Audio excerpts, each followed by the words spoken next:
दोस्तों, आप सभी का हमारे YouTube channel culture of Garhwal academy में एक बार फिर से स्वागत है। तो हम पढ़ रहे थे राजस्थान का इतिहास, जिसमें हमारा पहला टॉपिक चल रहा था इतिहास जानने के स्रोत, जिसमें हमने इतिहास को 3 भागों में बांटकर देखा था। जिसमें हमने पहला भाग पुरातात्विक स्रोत देख चुके थे। आज हम पढ़ेंगे साहित्यिक स्रोत। इसी के साथ शुरू करते हैं आज की हमारी क्लास। राजस्थानी साहित्य। राजस्थानी साहित्य में पहले लेखक आते हैं मनोज नेन्सी। ये जोधपुर महाराजा जसवंत सिंह के दीवान थे। दीवान अर्थात वित्त मंत्री थे। ये राज्य का लेखा जोखा रखते थे। इनके द्वारा रचित प्रमुख पुस्तकें हैं मारवाड़ प्रगणारी विगत। यह पुस्तक जनगणना की जानकारी हमें देती है।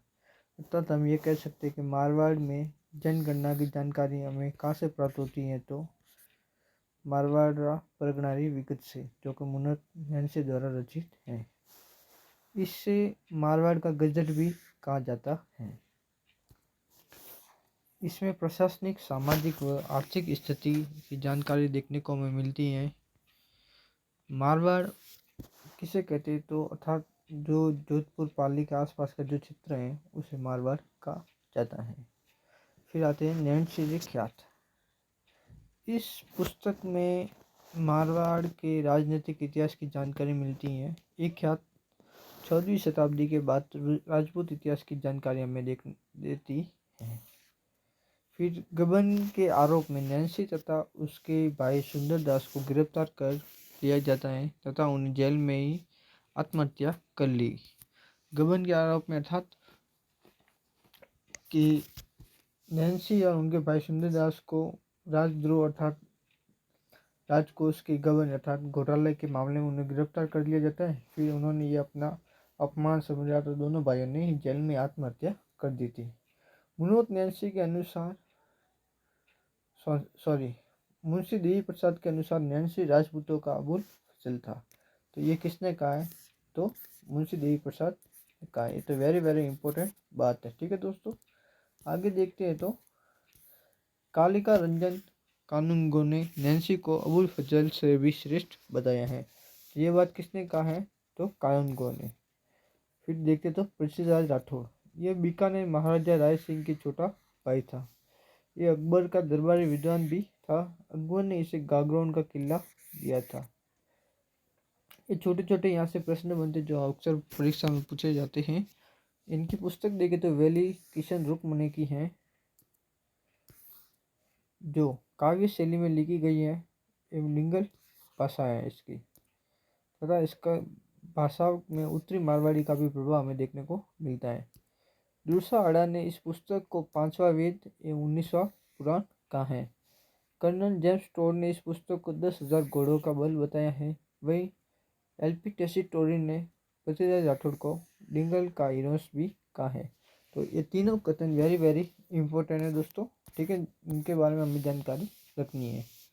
आगे देखते तो संस्कृत साहित्य में देखते तो जयानक, यह पृथ्वीराज चौहान का दरबारी विद्वान था। इनके द्वारा रचित पुस्तक पृथ्वीराज विजय है, जिसमें तराइन के प्रथम युद्ध की हमें जानकारी देखने को मिलती है। फिर आते मंडन, ये राणा कुंभा का वास्तुकार था। वास्तुकार था जो किसी महल या स्थापत्य का जो निर्माण करता है, उसका डायग्राम वगैरह बनाता है, उसे वास्तुकार कहते हैं। ठीक है दोस्तों, हम बिल्कुल सरल भाषा में लेकर चल रहे हैं। इनके द्वारा रचित पुस्तक है राजवल्लभ। इस पुस्तक में लगभग 14 अध्याय हैं अर्थात टॉपिक दिए हुए हैं। ठीक है दोस्तों, आगे देखते हैं। तो राजवल्लभ में ग्राम, नगर, किला, महल, मंदिर, बाजार के स्थापत्य की जानकारी मिलती है।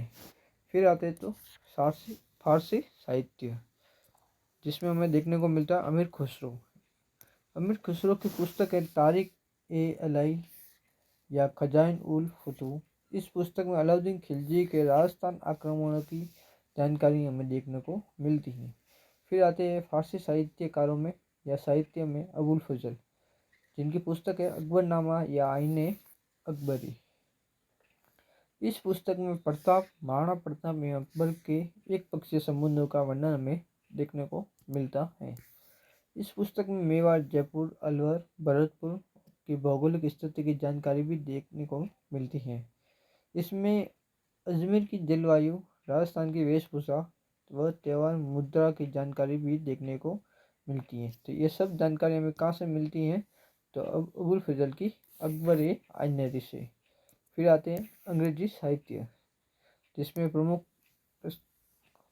लेखक देखे तो कर्नल जॉर्ज थॉमस। ये आयरलैंड के निवासी थे। यह मराठों का बाड़ाईती सेनापति था, अर्थात बाड़ाईती सेनापति। ये पैसा लेकर मराठों का सेनापति रहता था, तो उनके लिए कार्य करता था। इसने जयपुर, उदयपुर, बीकानेर पर आक्रमण किए। इसने पहली बार राजस्थान के लिए राजपूताना शब्द का प्रयोग किया था। वेरी वेरी इंपॉर्टेंट शब्द है, या यहाँ से डायरेक्ट प्रश्न बनता है। फिर देखते हैं तो विलियम फ्रैंकलिन।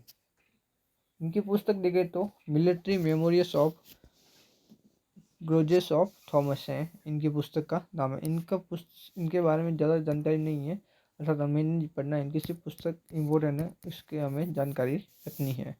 ठीक है दोस्तों। फिर देखते तो जेम्स टोड। ये स्कॉटलैंड का रहने वाला निवासी था। फिर राजस्थान में यह अंग्रेजों का पॉलिटिकल एजेंट बनकर आया था। इनकी गुरु यति ज्ञान चंद्र थी। जेम्स टोड की प्रमुख पुस्तकें देखें तो annals and antiquities of Rajasthan है, और देखें तो central and western Rajput state India इनकी पुस्तक है। वही दूसरी पुस्तक देखें तो ट्रैवल्स इन वेस्टर्न इंडिया इनकी दो प्रमुख पुस्तकें हैं। ये इन पुस्तकों का अक्सर परीक्षा में प्रश्न पूछा जाता है। इसे राजस्थान के इतिहास का जनक भी कहा जाता है। इसने पहली बार राजस्थान शब्द का प्रयोग किया था। तो आपको पूछा जा सकता है राजस्थान शब्द का पहली बार प्रयोग किसने किया? तो कर्नल जेम्स टोड ने। फिर अगले विद्वान आते हैं एल.पी. टेसिटोरी। यह उदेनी इटली के रहने वाले थे। ये भाषाविद एवं पुरातात्विक विद्वान थे, अर्थात ये इनका भाषा और पुरातात्विक विद्वान में इनका विशेष योगदान था। इनके गुरु धर्म विजय सूर्य थे। इनकी प्रमुख पुस्तकें देखें तो British and historical survey of Rajputana इनकी है। फिर नेक्स्ट पुस्तक देखें तो notes and grammar of old western Rajasthani इनकी पुस्तक का नाम है। इन पुस्तकों के बारे में आपको सभी को जानकारी रखनी है। फिर हमारा तीसरा स्रोत आता है इतिहास जानने का पूरा लेखीय स्रोत, जिसमें हम देखेंगे राष्ट्रीय अभिलेखागार कहाँ पे बना हुआ था? दिल्ली है। राज्य अभिलेखागार कहाँ पे बना हुआ? तो बीकानेर। ये भी इम्पोर्टेंट बन जाता है। फिर देखते तो कुछ शब्दावलियाँ। खरीदा कैसे कहते हैं? तो राजा द्वारा राजा को पत्र लिखा जाता था, उसे ही खरीदा कहा जाता है। ठीक है दोस्तों। आगे देखते हैं तो परवाना। राजा द्वारा अधीनस्थों को पत्र लिखा जाता है, उसे ही परवाना कहा जाता है। अर्थात राजा के द्वारा जो नीचे के अधिकारी होते हैं उनको जो पत्र लिखा जाता है उसे परवाना कहते हैं। फिर अपरदास्त ये किसे कहते हैं? तो प्रजा द्वारा राजा को पत्र लिखना। ठीक है दोस्तों। फिर सिया हुजूर। यह जयपुर राज्य से संबंधित पत्र था। इसमें राज परिवार के दैनिक खर्चे लिखे जाते थे। फिर देखते तो दस्तूर कोमवार। ये जयपुर राज्य से संबंधित था। इसमें कर्मचारियों के नाम एवं उनकी जातियाँ लिखी जाती थी। फिर देखें तो हकीकत बई। इसमें राजा के दैनिक दिनचर्या लिखी जाती थी। फिर आती है हुकूमत बई। इसमें शासकीय आदेश लिखे जाते थे। फिर आगे देखें तो कमठानी बई। इसमें निर्माण कार्यों की जानकारी हमें देखने को मिलती है। आगे देखें तो राणा राज सिंह की बई। इसमें राजस्थान की प्राचीनतम बई माना जाता है। वेरी वेरी इंपॉर्टेंट बात है। इसमें मेवाड़ राज्य की जानकारी मिलती है। फिर आगे देखते हैं तो जोधपुर हुकूमती बई। ये राजस्थान की दूसरी प्राचीनतम बई है। यह जोधपुर महाराजा जसवंत सिंह के शासनकाल में लिखी गई थी या उनकी जानकारी देती है।